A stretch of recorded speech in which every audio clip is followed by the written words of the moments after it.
ناظرین، اگر آپ کو پتا چلے کہ آج سے 5,500 سال پہلے ایٹم بم تھا اور ایٹمی تابکاری سے ایک پوری قوم تباہ ہو گئی تھی، یا ناظرین یہ بات ہے تقریباً آج سے 5,500 سال پہلے کی، ایک بہت ہی زبردست قوم ہوا کرتی تھی۔ وہ لوگ سائنس، ترقی اور ٹیکنالوجی کے لحاظ سے ترقیوں کی معراج پر پہنچے ہوئے تھے۔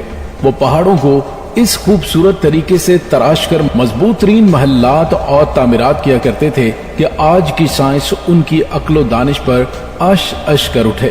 وہ لوگ اس قدر ذہین اور ماہرین تعمیرات تھے کہ اللہ کے مقابلے میں نعوذ باللہ جنت بنا دیا کرتے تھے، اور وہ انتہائی طاقتور، قداور اور جینیس تھے۔ لیکن وہ تباہ کیوں ہوئے؟ اتنی زیادہ جینیس تھی تو پھر کیا ہوا کہ یہ اپنے دور کی سپر پاور کہلانے والی تہذیب تباہ و برباد ہوئی، اور وہ بھی ایٹمی تابکاری سے۔ اپنے جینیس ہونے کی وجہ سے یہ قوم اس دور کی سپر پاور کہلاتی تھی۔ اپنی ترقی، تعمیرات اور خصوصیات کی وجہ سے وہ سرکش ہوتے گئے۔ وہ خدائے وحدہ لا شریک کے وجود کے منکر ہو گئے۔ انبیاء علیہم السلام ان کو ہدایت کی بات سمجھاتے تو وہ ان کا مذاق اڑاتے، اذیتیں پہنچاتے، اپنی بستیوں سے تشدد کر کے نکال دیا کرتے۔ یہ خطہ بہت ہی سرسبز و شاداب تھا، لیکن جب ان پر عذاب نازل کرنے کا فیصلہ کیا گیا تو ان کے ہاں بارشیں روک دی گئیں، لیکن وہ پھر بھی باز نہ آئے۔ ان کے ہاں بارشوں اور بادلوں نے اپنے رب کے حکم سے بالکل رخ پھیر لیا، جس کی وجہ سے وہاں قحط سالی والی صورتحال پیدا ہوتی چلی گئی۔ اور پھر ایک روز انتہائی عجیب و غریب واقعہ رونما ہوا۔ انہوں نے ایک روز آسمان پر اٹھنے والے ایک دھوئیں کے بادل کو دیکھا جو تیزی سے ان کی طرف بڑھ رہا تھا۔ اس بادل کو دیکھ کر وہ بہت خوش ہوئے۔ وہ سمجھے کہ ان کی قحط سالی ختم ہو گئی ہے، یہ بادل خوب برسیں گے اور ایک بار پھر ان کے ہاں ہر طرف ہریالی اور جل تھل ہو جائے گا۔ لیکن ناظرین، یہ بادل قہر برسانے والا تھا۔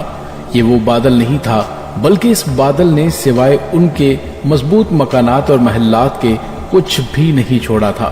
قرآن پاک میں اس واقعے کا ذکر کچھ اس طرح ملتا ہے: پھر جب انہوں نے اسے دیکھا کہ وہ ایک ابر ہے جو ان کے میدانوں کی طرف بڑھتا چلا آ رہا ہے، کہنے لگے یہ تو ابر ہے جو ہم پر برسے گا، بلکہ یہ وہی ہے جسے تم جلدی چاہتے تھے، یعنی آندھی جس میں دردناک عذاب ہے، اور وہ اپنے رب کے حکم سے ہر ایک چیز کو برباد کر دے گی۔ پس وہ صبح کو ایسے ہو گئے کہ سوائے ان کے گھروں کے کچھ بھی نظر نہیں آتا تھا۔ ہم اس طرح مجرم لوگوں کو سزا دیا کرتے ہیں۔ سورہ احقاف آیت نمبر 24 اور 25۔ ناظرین، وہ ایک ایسی تند و تیز تابکاری کے اثرات والی ہوا تھی جس نے ہزاروں سال گزرنے کے بعد بھی اس خطہ زمین کو آباد نہیں ہونے دیا تھا۔ وہاں پر کسی نباتات اور ہریالی کو تو نہیں چھوڑا تھا، اور نہ ہی کسی کو سلامت رہنے دیا تھا۔ ناظرین، وہ ہوا جہاں جہاں سے گزرتی انسانوں کے جسموں سے گوشت کو اتار کر صرف ہڈیوں کا پنجرا رہنے دیتی۔ اب ایٹمی حملے کی طرح انسانوں کے جسم کا گوشت پگھل کر بھاپ میں تبدیل ہو گیا۔ وہ ہوا ایسی بانجھ کر دینے والی تھی جیسے تابکاری کسی جگہ کی زمین کو اندر تک اثر کر کے اسے بانجھ کر دیتی ہے۔ سورہ ذاریات کی آیت نمبر 41 اور 42 میں ہے کہ کسی چیز کو پیدا نہیں ہونے دیتی، اور جب ہم نے ان پر بانجھ ہوا بھیجی، وہ جس چیز پر سے گزرتی اسے بوسیدہ ہڈیوں کی طرح کیے بغیر نہ چھوڑتی۔ ناظرین، اس تابکاری نما ہوا نے ان کے جسموں کو گوشت کے بغیر بوسیدہ ہڈیوں جیسا بنا دیا۔ سب کچھ مٹ گیا، نہ نخلستان رہے، نہ خوشنما باغات اور نہ ہی سبزہ۔ ہر طرف اڑتی ریت اور انسانی ڈھانچے رہ گئے۔ یہ پورا خطہ خالی ہو گیا۔ آج بھی یہاں دور دور تک صرف ریت اڑتی نظر آتی ہے۔ آج کے زمانے میں اس خطے کو ربیع خالی کے نام سے پکارا جاتا ہے۔ ناظرین، اس کے بعد 4000 سال گزر گئے۔ ایک روز اسی علاقے سے دنیا کے بہترین انسانوں کا ایک لشکر گزرا جس کی قیادت کائنات کے بہترین انسان کر رہے تھے۔ لشکر ایک طویل مسافت طے کر کے آ رہا تھا۔ اہل لشکر نے اس خطے میں کچھ کھنڈرات دیکھے تو وہاں کچھ دیر رک کر آرام کرنے اور کھانے پینے کا ارادہ کیا۔ وہیں ایک کنواں بھی موجود تھا۔ اہل لشکر نے کنویں سے پانی لیا، وہاں کچھ خشک لکڑیاں اکٹھی کی اور ان کو جلا کر روٹی اور سالن تیار کرنے لگے۔ جب دو جہاں کے سردار اور لشکر کے قائد کو اس بارے میں پتہ چلا تو آپ صلی اللہ علیہ وآلہ وسلم نے اپنے ساتھیوں کو حکم دیا کہ کنویں سے نکالا ہوا پانی، پکائی ہوئی روٹیاں اور تیار شدہ سالن کو ضائع کر دو، اور اس میں سے کچھ بھی مت کھانا، نہ ہی پینا۔ جتنی جلدی ہو سکے یہاں سے نکل جاؤ، ورنہ تم سب پر بھی بلا آ سکتی ہے۔ آپ صلی اللہ علیہ وآلہ وسلم نے فرمایا کہ یہاں پر ایک ایسی قوم کو عذاب دیا گیا تھا جو اللہ کی سرکش ہو چکی تھی۔ یہاں کی کسی چیز کو مت استعمال کرنا، یہ کھانا جو ایک بڑے لشکر کے لیے تیار کیا گیا تھا بہت بڑی مقدار میں تھا، لیکن آپ صلی اللہ علیہ وآلہ وسلم کے حکم پر سارا ضائع کر دیا گیا۔ یہ آپ صلی اللہ علیہ وآلہ وسلم کا جو علم اللہ تعالیٰ نے عطا فرمایا تھا، آپ نے اس جگہ پر نظر آنے والی وبا یا بلا کا پتہ لگا لیا تھا جو انسانوں کے لیے مہلک تھی۔ قرآن پاک میں اس ہوا کے لیے لفظ ریح العقیم استعمال کیا گیا ہے۔ ریح کا مطلب ہوا اور عقیم بانجھ عورت، مرد یا پھر زمین کو کہا جاتا ہے۔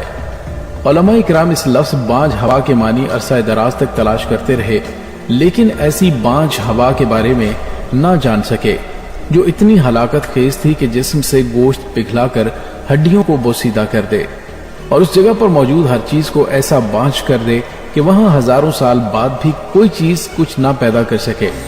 ناظرین، موجودہ دور میں جب ایٹمی تجربات اور ان کی تابکاری کے بارے جاننے کے بعد خیالات اس طرف جاتے ہیں اور قرآن پاک کی ان آیات کے مفہوم واضح ہونے لگے، ایک ایسا بادل جو انتہائی برق رفتاری سے بڑھتا ہے، پھر آنن فانن تباہی مچا دیتا ہے، کسی کو سنبھلنے کا موقع ہی نہیں دیتا، پھر اس کے بعد ایک ایسی بانجھ ہوا جو سب کچھ ختم کر کے ہزاروں سال تک وہاں کچھ پیدا نہیں ہونے دیتی، تو یقیناً یہ ایٹمی ہوا تھی جس میں بہت زیادہ تابکاری تھی، جس نے پوری قوم کو ہی تباہ کر دیا۔